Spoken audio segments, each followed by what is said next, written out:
Radio Sucesos 101.7 FM presenta su noticiero Sucesos con Milton Pérez y Verónica Larrea. Un periodismo libre para una democracia plena.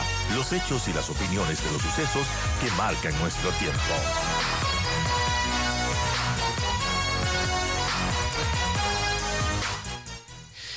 La desnutrición infantil, la guerra a la desnutrición infantil es esta propuesta del presidente de la República. Secretario, ¿cómo va el proyecto casi un año después de que empezó el gobierno?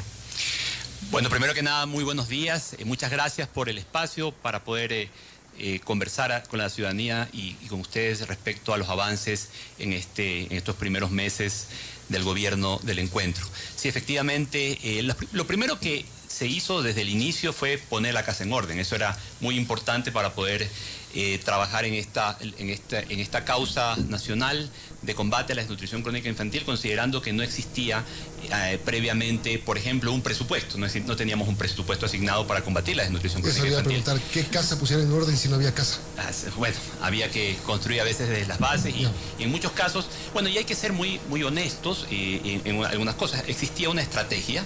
En el decreto 1211 del año 2020, el presidente de ese entonces, por medio de un decreto ejecutivo, estableció la estrategia para combatir la desnutrición crónica infantil, pero era una estrategia sin financiamiento.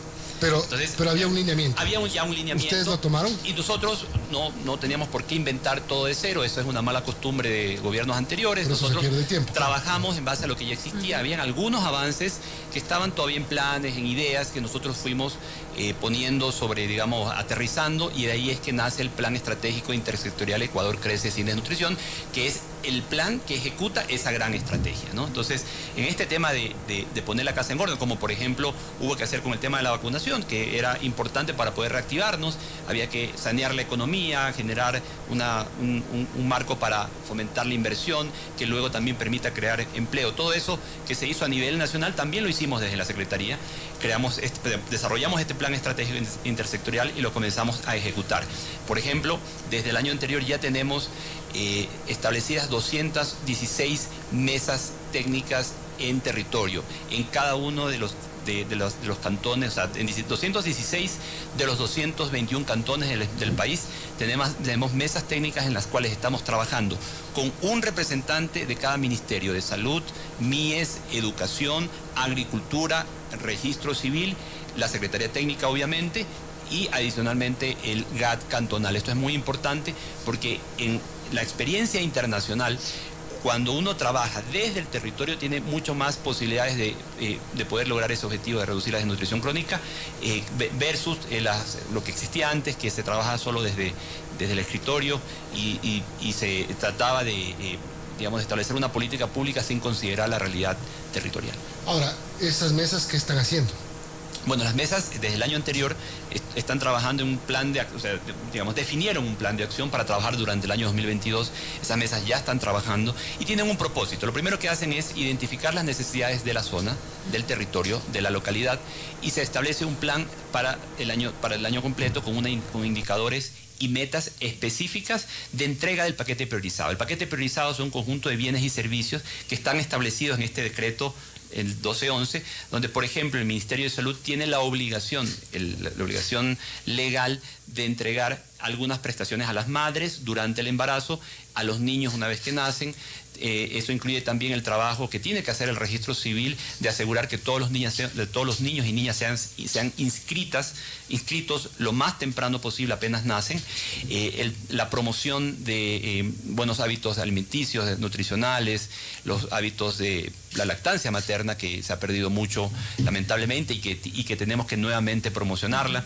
Entonces, estas mesas lo que hacen es que trabajan a nivel territorial en todos estos aspectos: la entrega del paquete priorizado, la educación hacia las familias, el trabajo con el registro civil, y el GAT cantonal tiene dentro de sus competencias la provisión de agua apta para el consumo humano y el saneamiento. Entonces, con cada uno de los cantones estamos trabajando en sus programas de mejora de provisión de agua. Lo hacemos en conjunto también con el Banco de Desarrollo. El Banco de Desarrollo tiene una línea especial de 25 años y el 5.5% de interés que está definida para los proyectos de agua y saneamiento. Esto fue un anuncio del presidente Guillermo Lasso, quien estableció como su prioridad el combate a la desnutrición crónica infantil, y en esa línea ha asignado los recursos, no solo del presupuesto general del Estado, sino que también le asignó al Banco de Desarrollo una línea de crédito especial para específicamente dotar de agua y saneamiento a la ciudadanía. Son las 8:26, estamos hablando con Erwin Ronquillo, él es el secretario técnico de Ecuador Crece Sin Desnutrición. Ahora, Erwin, respecto a la meta que se ha fijado el gobierno del presidente Lasso, una meta titánica, y ¿qué podemos decir, por ejemplo, de las zonas rurales donde los índices de la desnutrición van por encima del 40%? Bueno, otra de las acciones que tuvimos que hacer desde el inicio, como parte de este proceso de poner la casa en orden, era poder tener información. No existía información actualizada. La información más reciente era del año 2018, imagínense, 4 años hacia atrás, sin información acerca de la situación actual de la desnutrición crónica. Y por ejemplo, se asignaron $6 millones al INEC, al Instituto Nacional de Estadísticas y Censos, para que se desarrolle por primera vez una encuesta nacional de desnutrición infantil. Siendo este uno de los problemas sociales más grandes que enfrenta el Ecuador, es inaudito entender, o no se puede entender, cómo no existía información actualizada. Bueno, ahora sí ya existe. Nosotros ya hicimos un primer piloto en el mes de febrero en Limón Indanza, donde se testeó esta nueva encuesta, en la que estamos trabajando en conjunto con la UNICEF, quien nos está dando asistencia técnica, con la OMS y obviamente con el profesionalismo de los técnicos del INEC. La encuesta inició ya de manera formal el 23 de abril. Se está haciendo un enlistamiento a nivel nacional. ¿Qué es esto del enlistamiento? Es que se hace una determinación a nivel nacional de cuáles son los hogares que se van a visitar para llegar a aquellos hogares que efectivamente tienen el público objetivo, ¿no? Nuestro público objetivo son madres embarazadas, niños y niñas hasta los 2 años de edad. Entonces, nosotros vamos a hacer este enlistamiento en los próximos 2 meses, entre mayo y junio, y a partir de julio, agosto, se hacen ya las encuestas. Esperamos tener los primeros resultados hacia finales del mes de octubre. Y vamos a poder decirle al Ecuador, a la ciudadanía, cuál es el estado real de la desnutrición crónica a nivel nacional. Ahora, sí, esa información es correcta y me imagino que si no tienen un censo no van a saber por dónde actuar. Pero en esta intención del gobierno de bajar 5 puntos por lo menos, 5 puntos equivale a 300.000 niños, ¿no? No, 6 puntos equivale cerca de 50.000 niños hasta el año 2025. ¿Y ya tienen algún resultado? Porque vamos un año, o sea, si nos ponemos a ver, quedan solo 3 para cumplir un montón de cosas, pero hablando de ese tema, ¿qué se ha visto? Nosotros, porque, perdón, solamente para poner en contexto, se ha anunciado desde el principio una serie de recursos y algunos de los multilaterales destinados básicamente a esto. Sí, justamente una de las primeras cosas respecto a temas presupuestarios que se hicieron el año anterior fue el establecer un presupuesto de $330 millones entre el Ministerio de Salud y el MIES para el combate a la desnutrición crónica infantil. Entre esas cosas está incluida la entrega del paquete priorizado que incluye lo siguiente. Por ejemplo, para mujeres embarazadas, mujeres gestantes, tenemos los controles prenatales que incluyen hierro, ácido fólico, vitaminas, micronutrientes.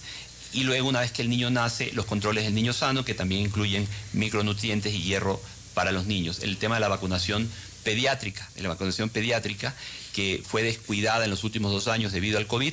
El presidente de la República apenas asumió el mandato, dio la orden de que se adquieran esas vacunas y en el mes de septiembre del año pasado ya tuvimos las vacunas. Hoy por hoy a nivel nacional existe dotación suficiente de vacunas del cuadro pediátrico que son fundamentales para combatir la desnutrición. Esas son acciones ya concretas que ya están sucediendo en territorio.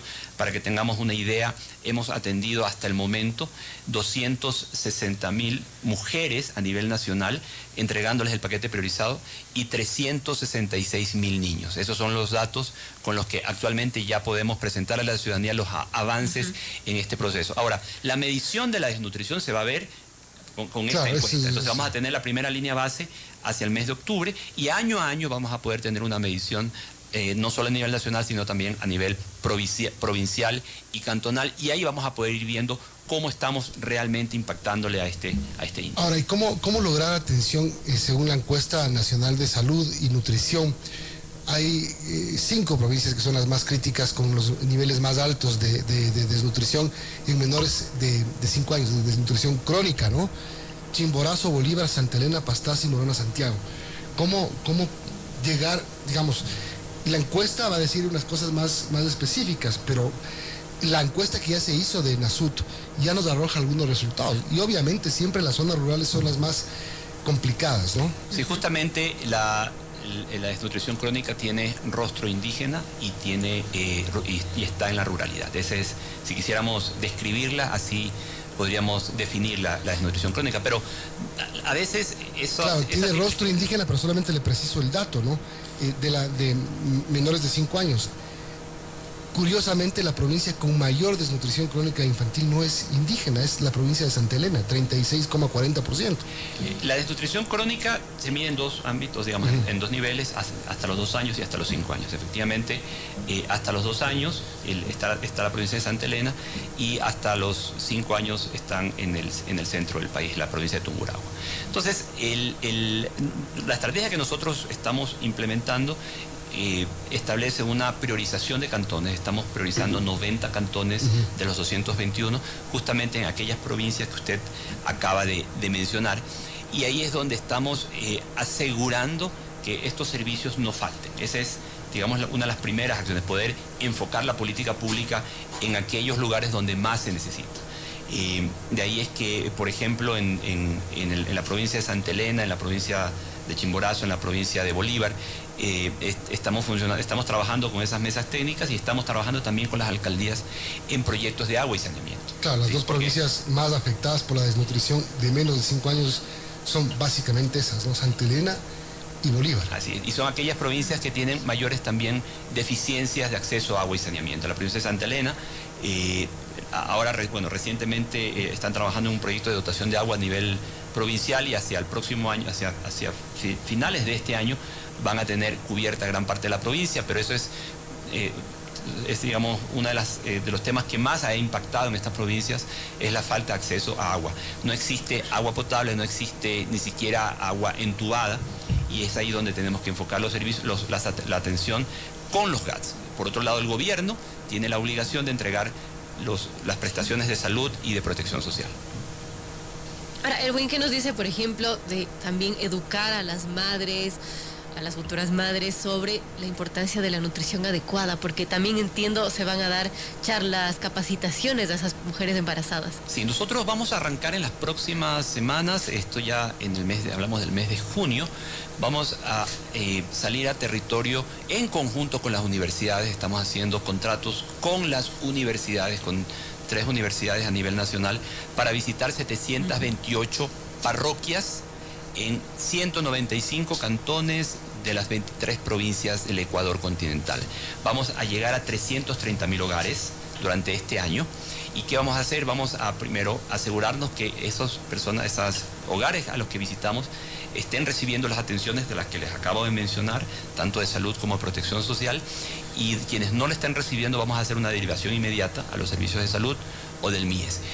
Otra cosa que vamos a hacer es comenzar a educar, a dar charlas de concientización para, esto es un sistema que se llama cambios de comportamiento, ¿no? Es una estrategia desarrollada en conjunto con la UNICEF, en las cuales vamos a estar trabajando en territorio, pero también por medio de los medios de comunicación. Vamos a tener una campaña a nivel de radio, televisión, radios locales, radios comunitarias, obviamente también por las redes sociales, para poder llegar con el mensaje adecuado a la ciudadanía. Primero, para concientizarlos del problema, porque una de las cosas que nos encontramos es que no existe un conocimiento adecuado de este problema. Se piensa, por ejemplo, que solo está la desnutrición crónica infantil en las zonas rurales, pero también lo tenemos en la zona urbana.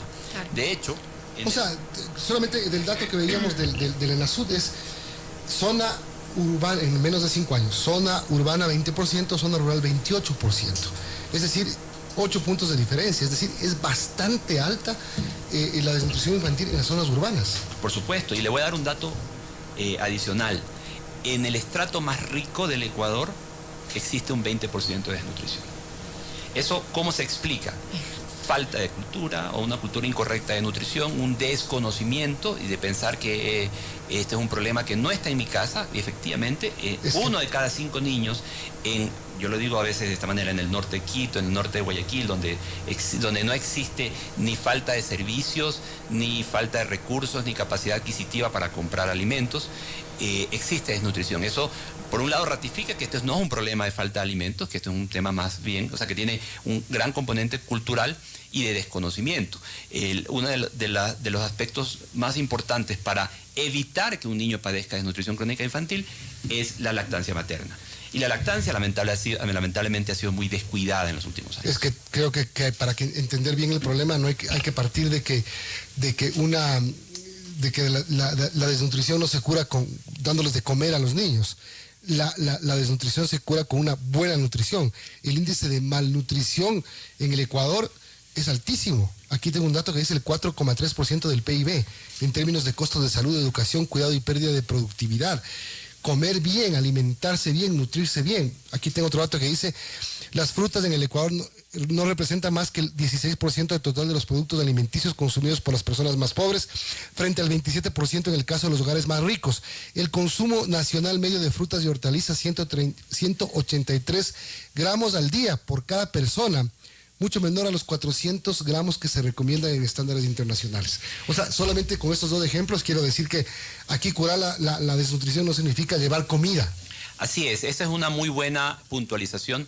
Esto no se trata de llevar kits alimenticios porque eso no soluciona el problema. En ningún país del mundo se ha logrado vencerle a la desnutrición entregando alimentos. Es un conjunto, primero que es un conjunto de cosas, un conjunto de servicios donde desde el hogar uno tiene que también, tener su corresponsabilidad para tener buenos hábitos de higiene, ¿no? Una higiene adecuada permite que los niños no se enfermen o se enfermen menos y no se desnutran. El cómo se preparan los alimentos, el balance nutricional de los alimentos. Y para eso, ¿qué vamos a hacer? Por un lado, esta campaña educativa a nivel nacional, por radio, televisión, medios locales y medios comunitarios, pero también tenemos un equipo del MIES en territorio que actualmente está llegando a cerca de 200.000 niños, que son educadoras familiares. Ellas van a los hogares y sobre todo a los hogares más pobres de los pobres, a los que están en mayor situación de vulnerabilidad. Son a ellos a donde estamos llegando con charlas de nutrición, con charlas de higiene, lavado de manos, preparación de alimentos y adicionalmente estimulación temprana. Nosotros que tal vez tenemos nuestros hijos y podemos llevarlos a una guardería donde les dan estimulación. Bueno, el gobierno lo que está haciendo es que está llevando ese servicio que sería impagable para un niño o para una familia de escasos recursos, lo está llevando totalmente gratuito. Bueno, obviamente son servicios públicos del Estado que no tienen costo, pero sobre todo para poder asegurarnos que las familias entiendan, conozcan la importancia del apego y de la estimulación temprana, porque ese es otro dato que es importante que la ciudadanía conozca. Inclusive en hogares donde puede existir, tengamos todos los temas cubiertos, agua potable, alimentación, buena nutrición, pero si no existe un buen apego al niño, en el cerebro del niño se forma una desconexión neuronal similar a un niño desnutrido por tema de enfermedades, ¿no? Entonces, es tan importante la estimulación temprana y el apego. Por ejemplo, evitar la violencia intrafamiliar es fundamental para que reduzcamos los índices de desnutrición infantil. Y en eso estamos trabajando. Estas educadoras familiares del MIES están visitando actualmente ya a 200.000 niños a nivel nacional. Estamos haciendo ya una transición porque muchos de estos niños ya pasan al sistema educativo formal, al Ministerio de Educación. En el mes de abril se graduaron 50.000 niños que pasaron al sistema educativo y estamos ingresando 50.000 niños, asegurándonos que sean aquellos que estén en la situación de mayor pobreza y extrema pobreza. Eso es fundamental porque antes, este es un programa que ya existía antes, no hay que, hay que ser muy conscientes, pero que no se entregaba a quien lo debía recibir. Muchas veces se hacía como proselitismo político y se entregaba a niños que no tenían ni siquiera la necesidad de recibirlo. No sé si ahorita tenemos una cámara y justamente acá me abrieron los ojos así con sorpresa, porque efectivamente es lamentable y hay que decirlo.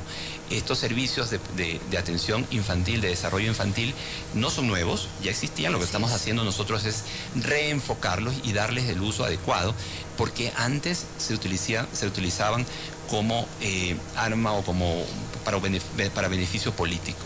Se contrataban a personas que luego iban a estar en marchas a favor o en contra del político de turno, y se le entregaban a niños que vivían muy bien, que tenían todos los servicios y que realmente no necesitaban este tipo de ayuda. Bueno, entonces ya queda claro que este es un tema que ojalá tenga unos buenos resultados cuando se termine esta encuesta que dijo para el mes de... Los resultados de la encuesta van a estar hacia finales del mes de octubre. Ahí podemos saber cuán efectivo ha sido el trabajo inicial del gobierno en este tema. ¿Qué aspira usted qué? Eso nos va a permitir entender cuál es la situación, cuál es el punto de partida, porque no tenemos otra referencia más que el año 2018. Entonces, del año 2018 acá pasaron muchas cosas. Por un lado, hubo una pandemia que aumentó la situación de pobreza y extrema pobreza, y eso aumentó la desnutrición. Y adicionalmente tenemos la crisis migratoria. Tuvimos una gran migración de distintos, de otros países, que eso también ha aumentado la cantidad de usuarios de los servicios de prestación social, porque el Estado tiene la obligación de prestar el servicio independientemente de la nacionalidad. Entonces, estamos hablando de que por ejemplo, en el caso de los venezolanos, cerca de 500.000 venezolanos vinieron, muchos de esos con niños y con hijos, y nosotros los estamos atendiendo porque es obligación del Estado. Entonces, esa realidad seguramente aumentó ese dato que era el 27% al año 2018. Ahora, en octubre vamos a tener un nuevo resultado que nos va a permitir, ese sí, ir monitoreándolo año a año, cómo va evolucionando, cómo se va reduciendo. ¿Y creen que están cerca de cumplir la meta de bajar esos 6 puntos al 2025? Lo que estamos seguros es que estamos en la dirección correcta, ¿sí? Hemos estado trabajando en dejar en orden la casa, y eso implica de tener algunos programas listos. Yo de alguna manera les he manifestado los que son más visibles para la ciudadanía, pero casa adentro hemos estado arreglando, por ejemplo, sistemas de información. No existía en el Ecuador una base nominal de información de los beneficiarios de los servicios sociales. Hoy por hoy ya existe una base unificada entre el MIES, Salud, Educación, y eso lo estamos trabajando desde la Secretaría Técnica Ecuador Creces y Nutrición Infantil. ¿Y esto qué nos va a permitir? Poder hacer el seguimiento del niño desde que está en el vientre materno hasta que va a la escuela. Y obviamente, una vez que vaya creciendo, también lo vamos a poder seguir haciendo. Eso es una innovación que estamos haciendo desde el Gobierno del Encuentro, y que nos va a permitir ser mucho más efectivos en el momento de brindar los servicios. Gracias.